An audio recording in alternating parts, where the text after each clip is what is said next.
Pemirsa, pengerjaan proyek Mass Rapid Transit atau MRT kian menunjukkan kemajuan. Hari ini Presiden Joko Widodo kembali meninjau pengeboran bawah tanah jalur MRT di kawasan Senayan, Jakarta. Presiden optimis MRT akan selesai sesuai target pada akhir tahun 2016. 93 hari sejak pertama kali pengeboran jalur bawah tanah koridor MRT Lebak Bulus Bundaran HI dilakukan, pengembangan proyek infrastruktur transportasi ini terus meningkat. Presiden Joko Widodo beserta pejabat terkait untuk kali ketiga meninjau proyek yang digadang-gadang menjadi masa depan transportasi Jakarta ini. Terhitung sampai hari ini, alat bor Antareja yang digunakan dalam proyek MRT berhasil membuat terowongan jalur bawah tanah MRT sepanjang 321 meter dari titik awal di Patung Pemuda Senayan hingga menembus titik stasiun Senayan atau di depan Kementerian Pendidikan. Melihat kemajuan pesat ini, Presiden Joko Widodo mengaku puas dan optimis pengerjaan terowongan jalur MRT akan selesai pada akhir tahun depan. Pengembangan MRT ini nantinya bisa dijadikan contoh bagi kota-kota lain di Indonesia yang ingin membangun kereta bawah tanahnya. Ya, Ega, tepat tadi pada pukul 9 pagi, Presiden meninjau dari perkembangan pengeboran proses di MRT Senayan. Adapun tadi Presiden juga memantau dari perkembangan rel yang persiapan rel untuk nanti MRT di Senayan. Kemudian juga Presiden melihat proses dari bor Antareja yang terpasang, yang sudah berjalan sekitar 93 hari sejak diresmikan oleh Presiden sejak pada tanggal 21 September 2015 lalu. Dan adapun nanti Presiden Joko Widodo dalam pemantauannya dalam perkembangan pengeboran dari bor Antareja ini di kawasan Senayan, Jakarta memang diproyeksikan selesai nanti pada akhir tahun 2016 untuk proses pengeborannya. Dan kemudian setelah 93 hari berjalan dari proses pengeboran sudah berjalan sepanjang 327 meter yang dilakukan oleh bor Antareja. Berikut liputannya.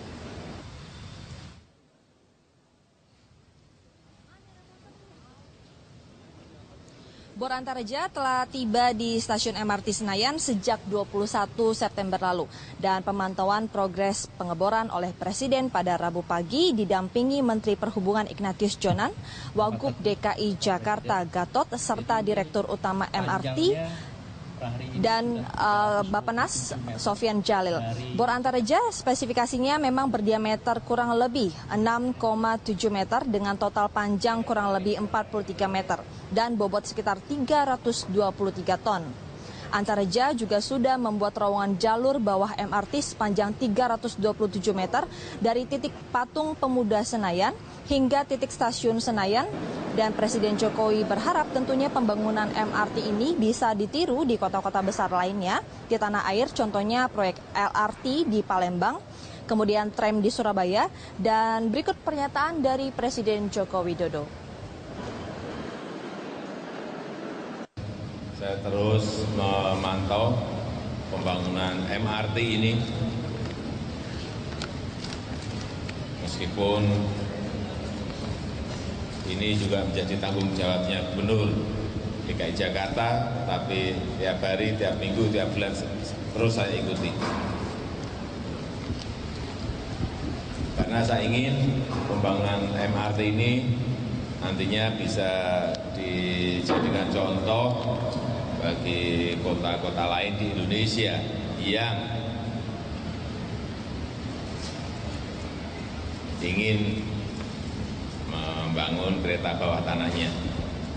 Dan tadi saya sudah mendapatkan angka-angka, jadi selama 93 hari ini sudah mencapai 327 meter pengeborannya. Dan kita harapkan nantinya pengeboran ini akan selesai pada tahun 2016 akhir seluruhnya sudah, terowongannya sudah. Ya, Presiden Joko Widodo ini meminta kepada sejumlah menteri terkait untuk menurunkan jangka waktu bongkar muat ataupun dwelling time di pelabuhan. Hal ini diperlukan agar Indonesia dapat berkompetisi dengan negara-negara lain. Presiden Joko Widodo lagi-lagi meminta para menterinya untuk tidak main-main dengan target percepatan dwelling time di pelabuhan. Karena Indonesia telah memasuki era kompetisi dengan negara lain yang membutuhkan kecepatan dan efisiensi untuk meningkatkan daya saing ekonomi nasional. Karena itu Presiden Joko Widodo meminta pembenahan bertahap di pelabuhan lebih dipercepat. Untuk menjamin realisasi target dwelling time, Presiden Jokowi tidak hanya mendengar laporan Menko Maritim dan Sumber Daya Rizal Ramli, tetapi juga memantau langsung perkembangan dwelling time melalui Badan Pengawas Keuangan dan Pembangunan. Sekali lagi kita tidak bisa main-main lagi dengan yang namanya efisiensi, yang namanya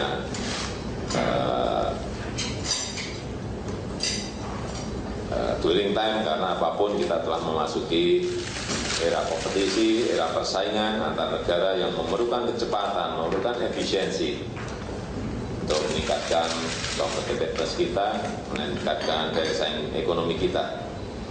Begitu kita lambat, kita tidak efisien, kita akan ditinggal oleh negara-negara yang lain.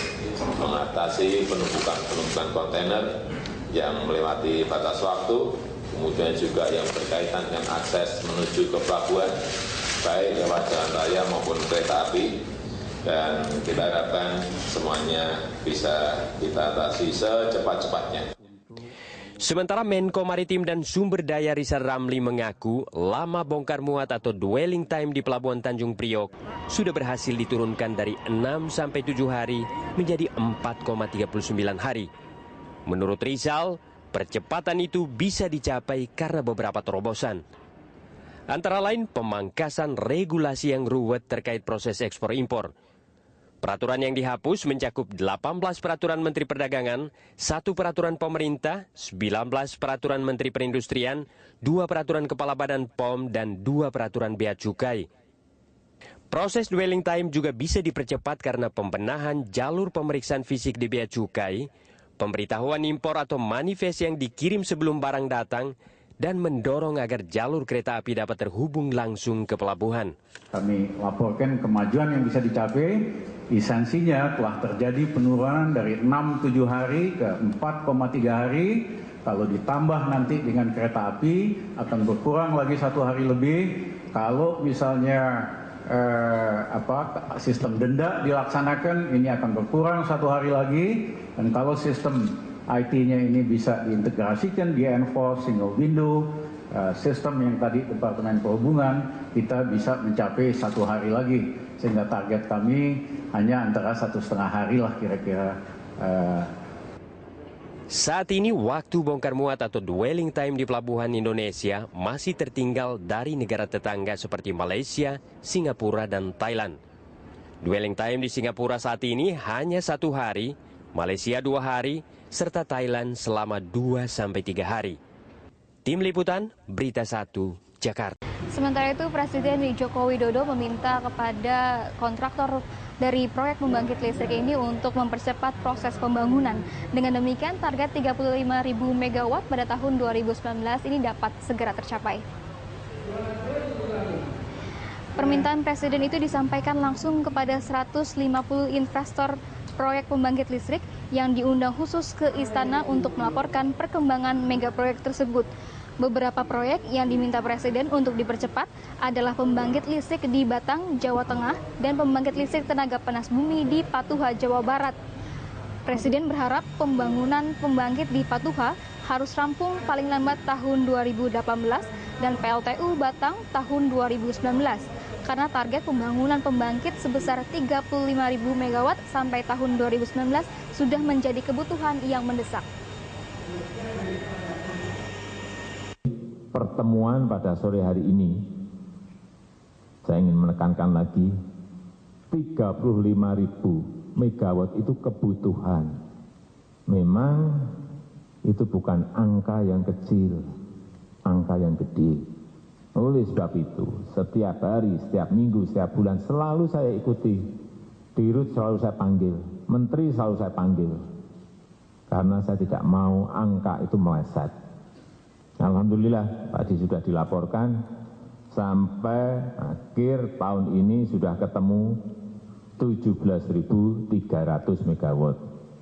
Sisanya tinggal nanti maju barang 6 bulan atau 12 bulan, tanda tangani lagi. Perkiraan saya kemarin kalau bisa lepas dari 10.000, 35.000 itu selesai. Presiden Joko Widodo menagih realisasi perbaikan waktu bongkar muat atau dwelling time di pelabuhan kepada Menteri Koordinator Bidang Maritim dan Sumber Daya Rizal Ramli. Efisiensi biaya operasi dan waktu dwelling time menjadi modal utama Indonesia menghadapi globalisasi.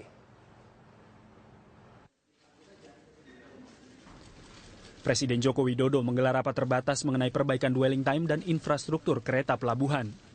Dalam rapat tersebut, Jokowi menegaskan persoalan penyederhanaan proses dan waktu bongkar muat barang akan menentukan kesiapan Indonesia menghadapi kompetisi di era perdagangan bebas yang mengedepankan kecepatan dan efisiensi. Pada kesempatan tersebut, Presiden mengaku terus memonitor perbaikan dwelling time di pelabuhan melalui tim tugas Badan Pengawasan Keuangan dan Pembangunan atau BPKP. Sekali lagi kita tidak bisa main-main lagi dengan yang namanya efisiensi, yang namanya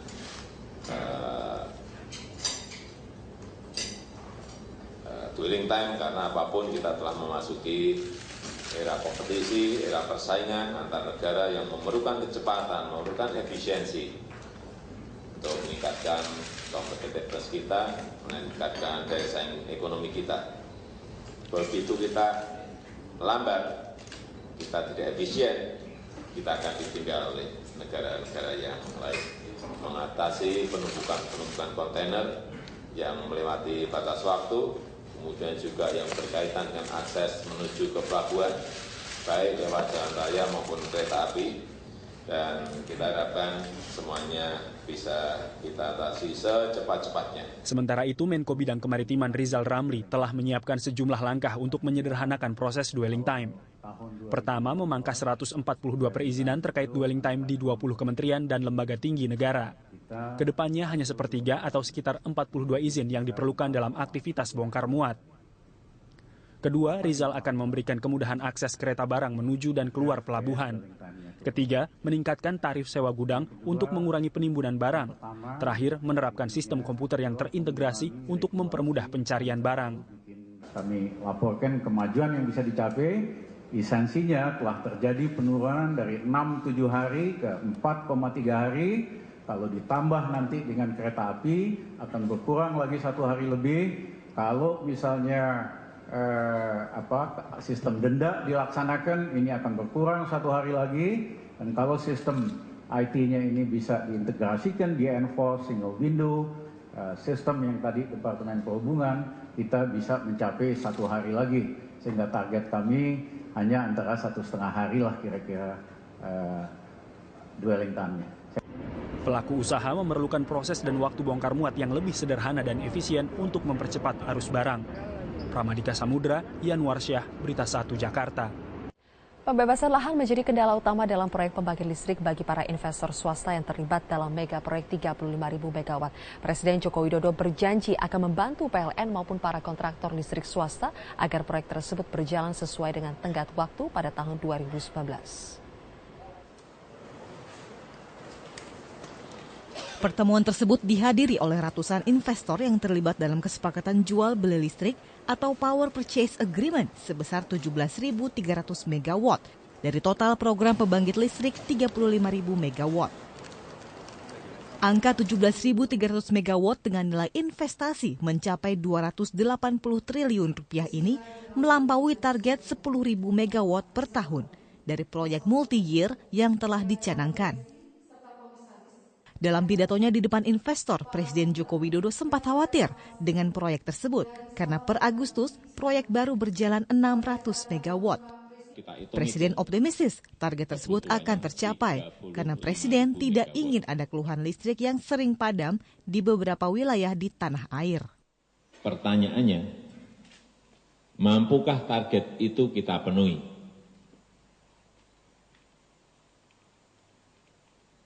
Saya sampaikan, mampu, bisa, dengan catatan.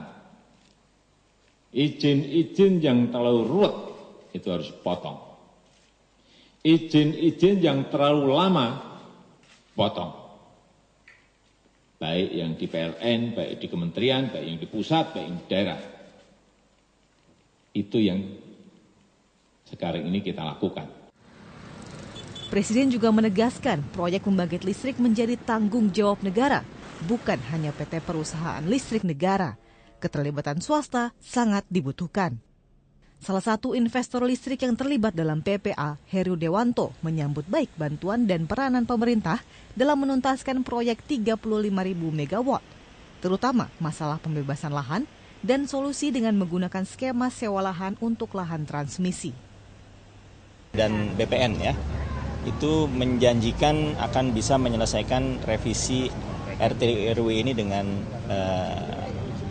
cepat lah. Cepat. Jadi ada rencana untuk bisa melakukan revisi ini dengan cepat. Yang kedua ini menyangkut masalah pembebasan lahan, khususnya masalah pembebasan lahan untuk transmisi. Karena jaraknya yang cukup panjang, pembebasan transmisi ini bisa menjadi kendala. Ada yang sampai 20 kilo, ada yang sampai 50 kilo.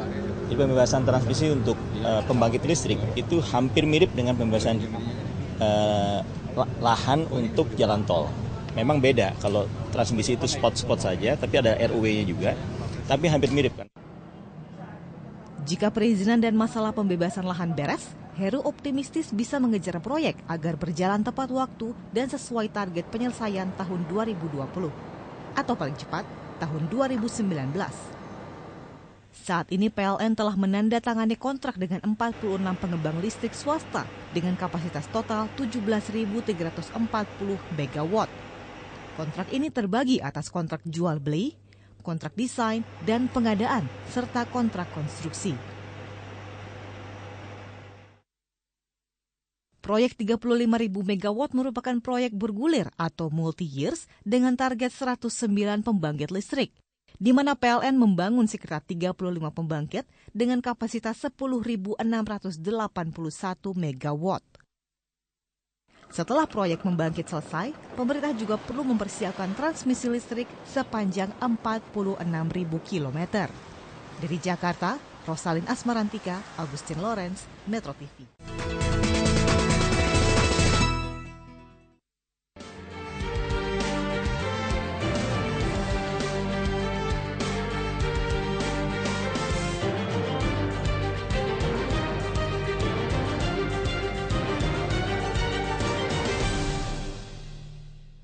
Pemirsa, Ketua Pansus Angket Pelindo II Rieke Diah Pitaloka memperingatkan Presiden jika tidak menjalankan hasil dari rekomendasi Pansus Angket Pelindo II, yaitu mencopot Menteri BUMN Rini Sumarno dan juga Dirut Pelindo II RJ Lino, dapat berujung pada impeachment atau pemakzulan terhadap Presiden. Benarkah Presiden akan atau bisa dimakzulkan karena tidak menjalankan rekomendasi dari Pansus Angket Pelindo II? Kami akan memperbincangannya lebih jauh bersama dengan 3 narasumber yang sudah hadir. Tapi sebelum itu kita simak dulu informasi berikut ini. Rekomendasi Pansus Pelindo II kepada pemerintah seolah memantik bara perseteruan antara pemerintah dengan DPR. Merasa rekomendasinya belum digubris oleh pemerintah, Ketua Pansus Pelindo II Rieke Diah Pitaloka geram dan mengancam memakzulkan Presiden Joko Widodo bila tak menjalankan rekomendasi Pansus Pelindo II, yakni mencopot Menteri BUMN Rini Sumarno dan Direktur Utama PT Pelindo II RJ Lino. Pansus sangat merekomendasikan kepada Presiden RI untuk menggunakan hak prerogatifnya, memberhentikan si Anu ya. Tetapi kemudian apakah ini menjadi paksaan? Sebentar, wajib hukumnya kita juga mengerti negara kita menganut sistem presidensial. Tadi yang namanya pakar hukum tata negara sudah menjelaskan berbeda dengan sistem parlementer. Waktu di dalam Undang-Undang MD 3 minta ada kewajiban harus ditindaklanjuti semua keputusan DPR, kami menolak itu karena itu adalah sistem parlementer, merupakan pelanggaran terhadap konstitusi kita yang mengatakan Indonesia menganut sistem presidensial. Sehingga rekomendasi Pansus DPR itu memang mau dikatakan tidak wajib, ya silahkan, ya karena memang rekomendasi. Kalau tidak dijalankan nanti tidak akan dimakzulkan, seperti ya. Dua hal ya. Ya, saya bukan. Kalau boleh. Itu yang terhormat pakar hukum ketatanegaraan yang merangkap sebagai Komisaris Utama Jasa Marga. Ini di dalam tatib ini saya bukan bicara personal ya. Saya ingin dan ini persoalan serius. Kita tidak bicara personal. kalau tidak ditindaklanjuti, maka DPR boleh mengajukan hak menyatakan pendapat hanya butuh 25 orang. Terima kasih. Gitu. Jadi Kegeraman Rika juga bertambah ketika Wakil Presiden Yusuf Kala menyebut rekomendasi Pansus Pelindo II hanya sebatas saran politik. Dengan kata lain, pemerintah dapat menjalankan isi rekomendasi atau tidak. Ya ini kan di DPR itu kan tentu suatu saran politik, secara politis.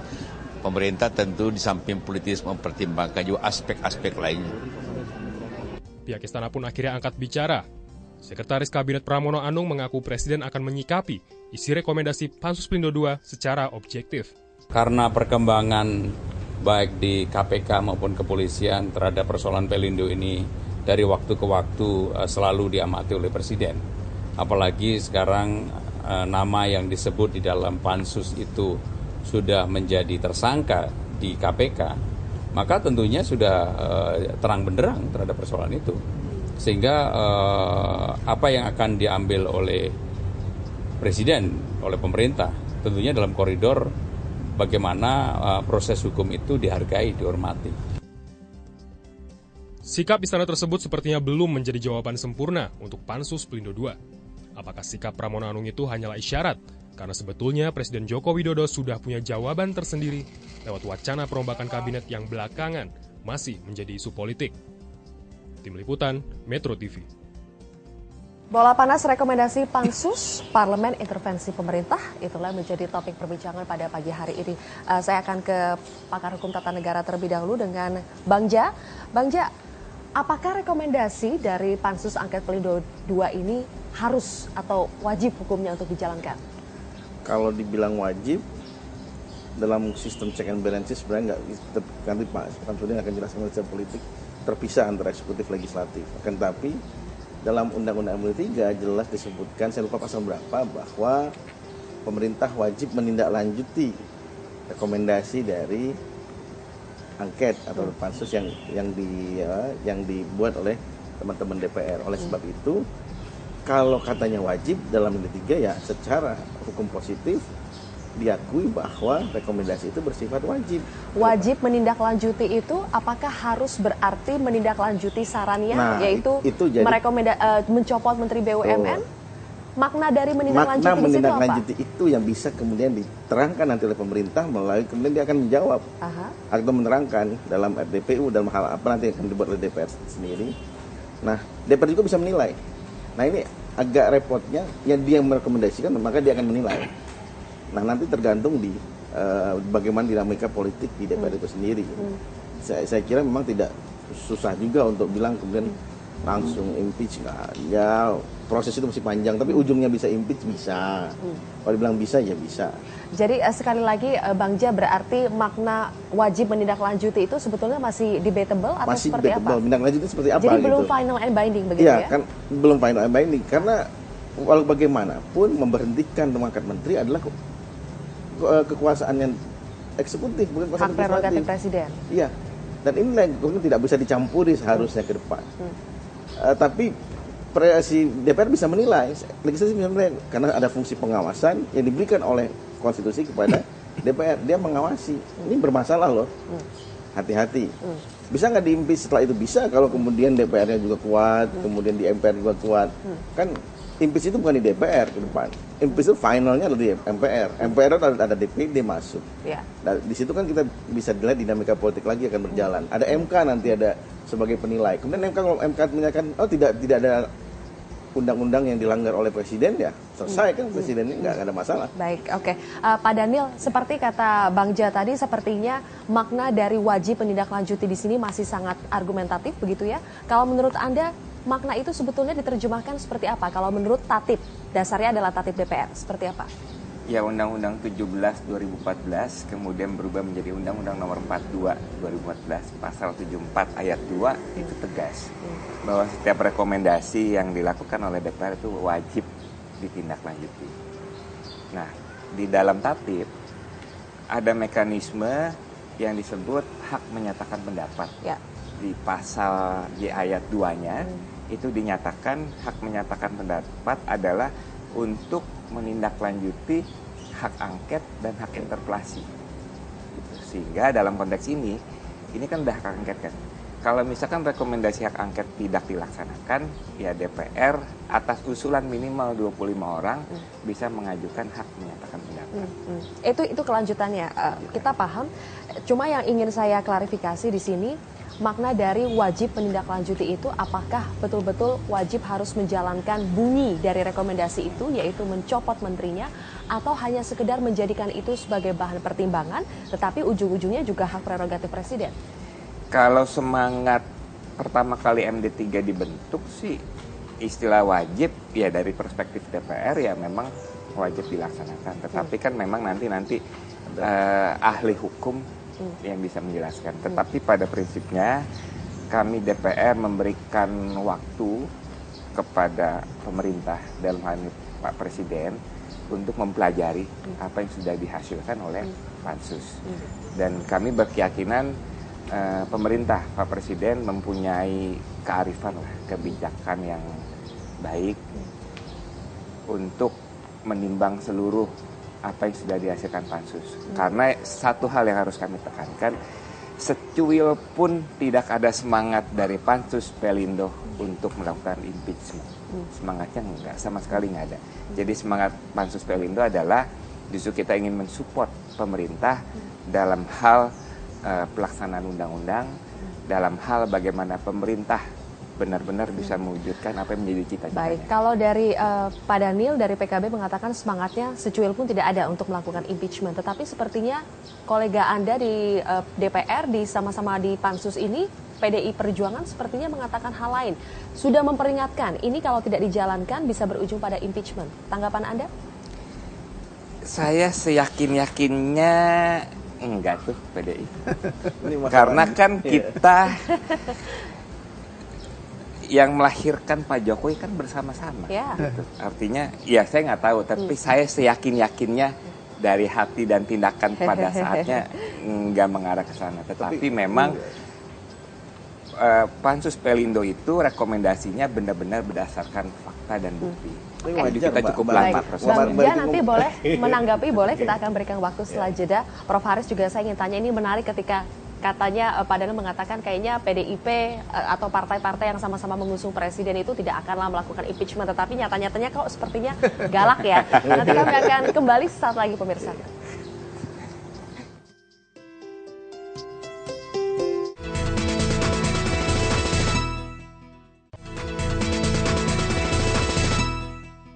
Pertanyaan saya, apakah soal itu... Kembali lagi bersama kami di Bincang Pagi, pemirsa. Prof Haris, pengamat politik, saya ingin tanya, tindakan Rieke Diah Pitaloka dan PDI Perjuangan yang lain mengingatkan Jokowi bisa dimakzulkan jika tidak menjalankan rekomendasi ini ibarat banteng nyereduk banteng, tidak? Iya, betul sekali. Dan itu kalau saya sangat menyayangkan bahwa teman-teman PDIP justru mengganggu ya atau menggoyang Pak Jokowi. Pak Jokowi itu kan diusung oleh PDIP dan didukung oleh koalisi yang dibentuk oleh PDIP. Nah, oleh sebab itu saya lebih melihat ini sebagai semacam panggung politik untuk sebagian teman-teman di pansus, khususnya di PDIP. Sebab bagaimanapun ujung pansus ini nggak ada juga. Kita toh kan punya pengalaman dengan pansus-pansus beberapa tahun yang lalu. Sudah ada hasilnya. Pansus itu sifatnya politik. Mengingatkan presiden, oke. Tapi jangan pula memaksakan bahwa kalau si A tidak diganti, si B tidak diganti, presiden akan dijatuhkan. Berarti Prof, Anda setuju dengan pernyataan Pak JK bahwa ini hanya sekedar saran politik saja? Saya kira sangat politik, sangat politik. Bahkan saya bisa mengatakan Pansus Pelindo II itu adalah politisasi terhadap apa yang dilakukan oleh salah satu BUMN kita. Dalam politisasi, hal ini, kenapa? Politisasi, kenapa? Sebab sebetulnya kan kepolisian sudah mengambil langkah hukum atas dugaan pelanggaran atau katakanlah markup atau apapun namanya yang dilakukan oleh kalangan di dalam Pelindo II. Nah, langkah hukum ini mestinya disupport, dipush oleh Komisi 3. Baik, khususnya. Anda menyebut itu politisasi, tetapi di sisi lain kalau tadi Pak Daniel menjelaskan sesuai dengan undang-undang dan tatip yang berlaku di DPR, memang rekomendasi itu fungsinya atau maknanya itu wajib untuk dijalankan? Nah, saya mungkin salah ingat ya. Entah Pak Daniel salah ingat, Pak Bagja salah ingat.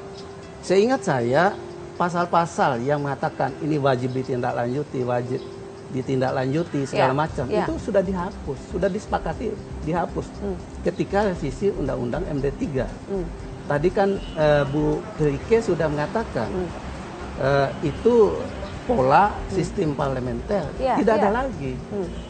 Kalaupun ada di atas undang-undang ada konstitusi. Jangan lupa di dalam konstitusi sangat jelas.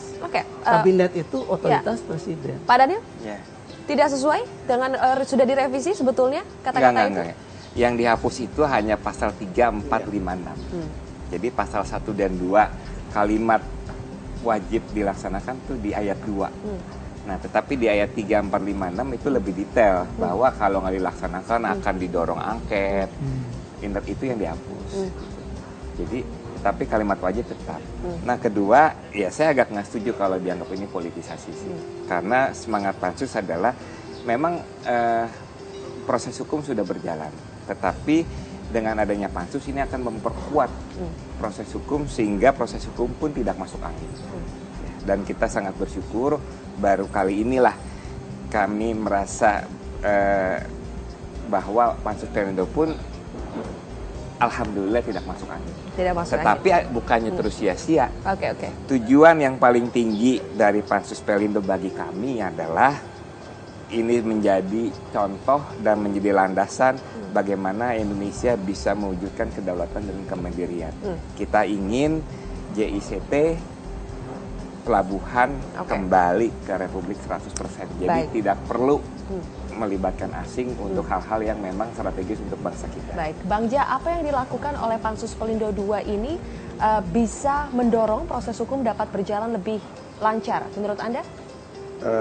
Sebelum ke situ tadi ada tentang revisi Undang-Undang MD3, kebanyakan revisi itu Undang-Undang Nomor 42 itu tentang pemilihan pimpinan alat kelengkapan, karena pada saat itu dari teman-teman KIH itu tidak mendapat pimpinan alat kelengkapan. Jadi banyak direvisi di situ.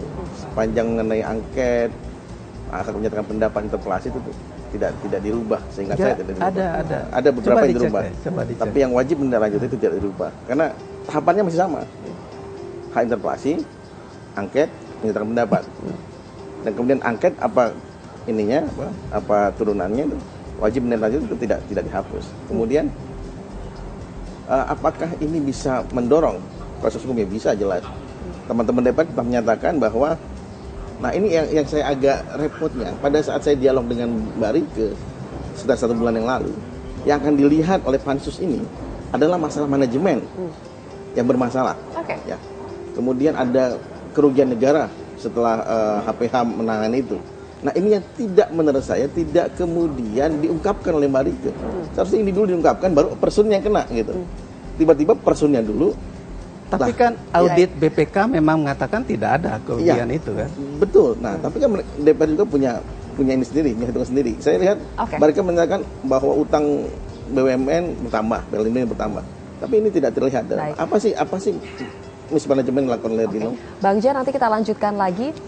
Saya tertarik tadi ketika Anda tanya kenapa ujung-ujungnya langsung rekomendasinya pencopotan. Apakah ini aneh ketika rekomendasi dari Pansus langsung bunyinya adalah mencopot seorang menteri? Sangat nanti kita aneh. Tanya apa ya? Kami akan jawab sesaat lagi pemirsa.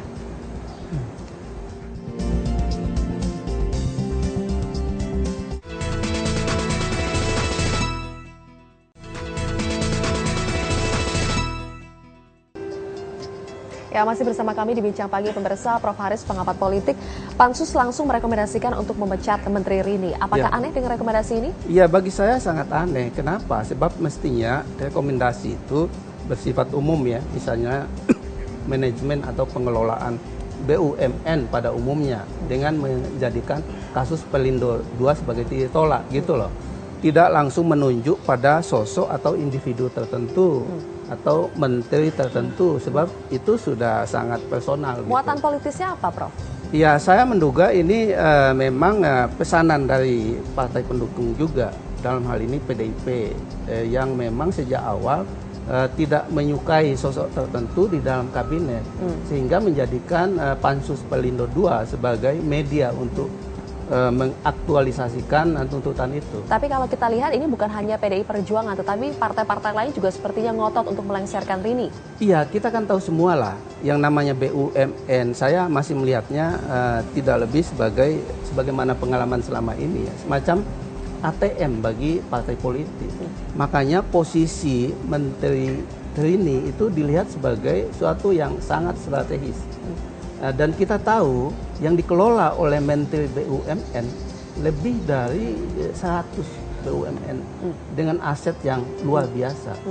Dan dalam konteks itulah kepentingan partai politik saling bertemu. Apakah ini berarti ada juga kepentingan dalam rencana reshuffle baru ini, ada yang mau menambah jatah menterinya atau seperti apa? Oh iya jelas, sebab Pak Jokowi sudah mengindikasikan akan adanya reshuffle jilid 2. Nah, pada saat yang sama, PAN sudah mulai diajak masuk.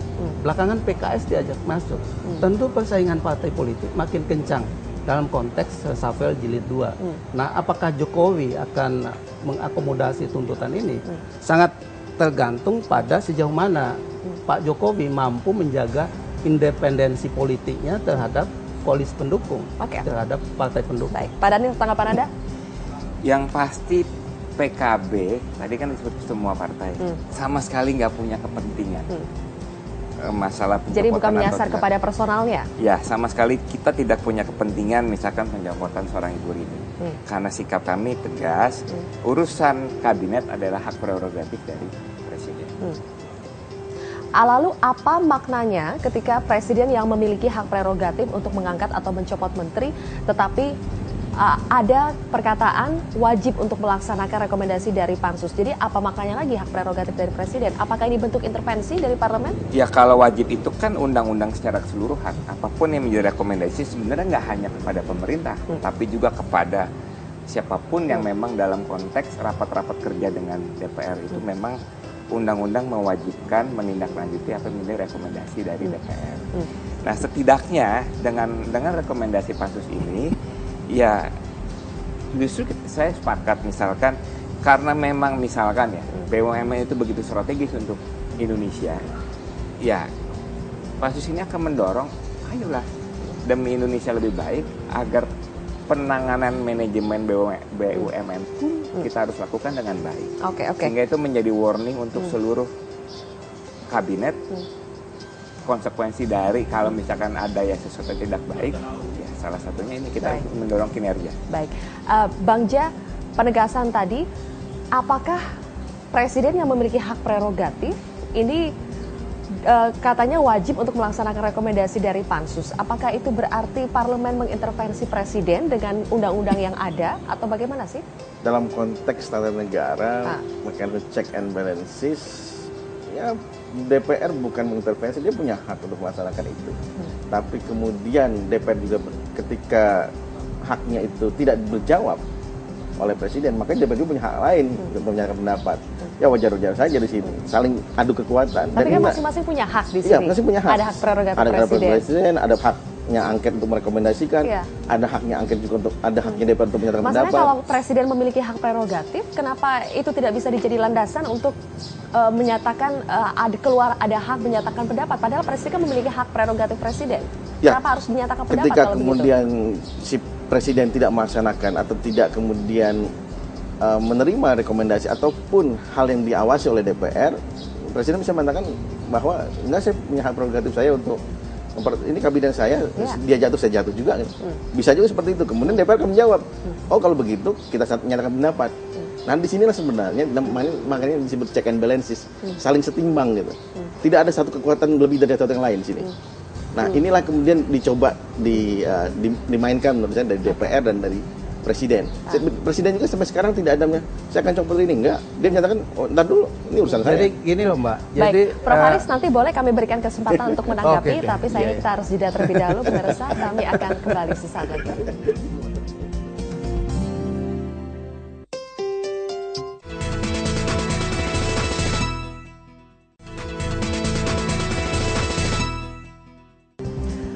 Ya, pemirsa, kita sudah sampai di segmen terakhir Bincang Pagi. Prof. Haris tadi menanggapi Bang Ja mengatakan dalam sistem, maksudnya check and balance semuanya sah-sah saja. Menurut Anda seperti apa? Jadi begini loh, di dalam sistem presidensil memang skemanya demikian. Eksekutif legislatif itu dua institusi yang terpisah.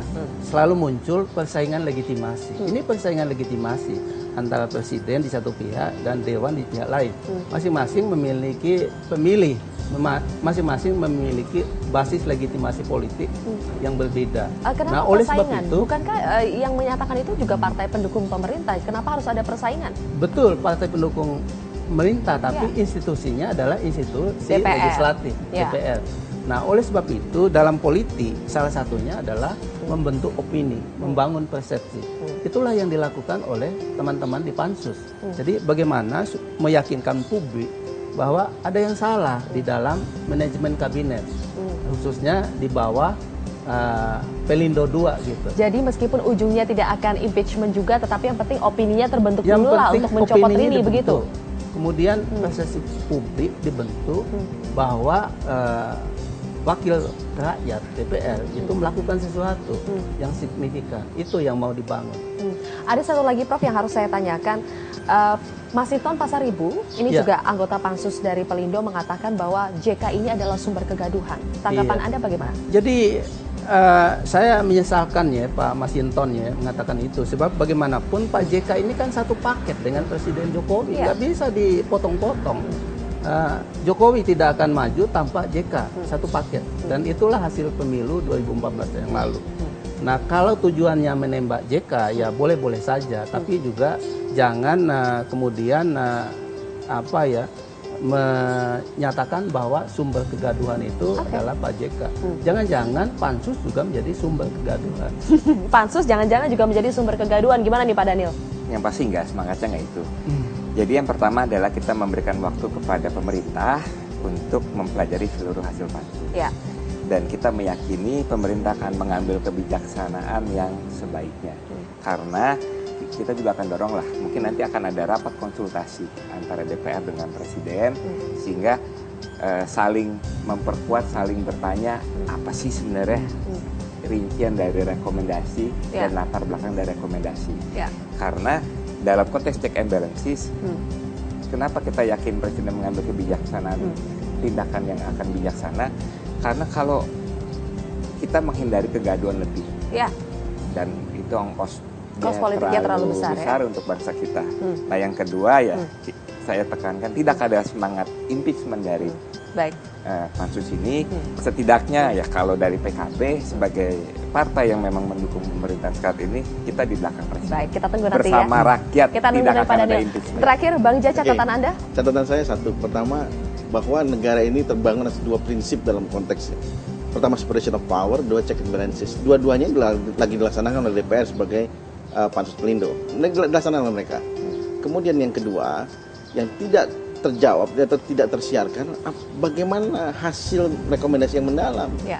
Tidak ada pernah kemudian bahwa Lino hanya di media bahwa Lino salah ini. Tapi kemudian tidak secara statementnya jelas itu juga tidak dibuat rekomendasi itu dalam website DPR. Ini loh rekomendasi yang sedikit terakhir, mohon maaf Bang Ja. Jadi hal itu yang harus kemudian dikuat bahwa si Pak Lino itu melanggar business judgment rule, tidak melakukan hasil RWPS, kemudian juga dia trouble, itu harus dikuatkan. Nah, kita dorong baru Metro khusus mendetailkan apa sih temuan baru dari kemudian Pansus. Itu bisa diberhentikan. Nah, jadi sebenarnya tidak boleh melalui langsung ke DPR. Dia akan melalui Bu Rini sebagai Menteri BUMN. Terima kasih banyak Pak Rahmat Baja, pengamat hukum tata negara, Prof. Syamsuddin Haris, peneliti politik senior LIPI, dan juga Pak Daniel Jonan dari anggota Pansus Pelindo. Jonan dari Pansus Pelindo, fraksi PKB. Jonan, baik. Terima kasih pemirsa, masih ada satu lagi perbincangan yang dibawakan rekan saya Yohana Margareta, tapi kita harus jeda terlebih dahulu. Saat lagi. Pak Johan.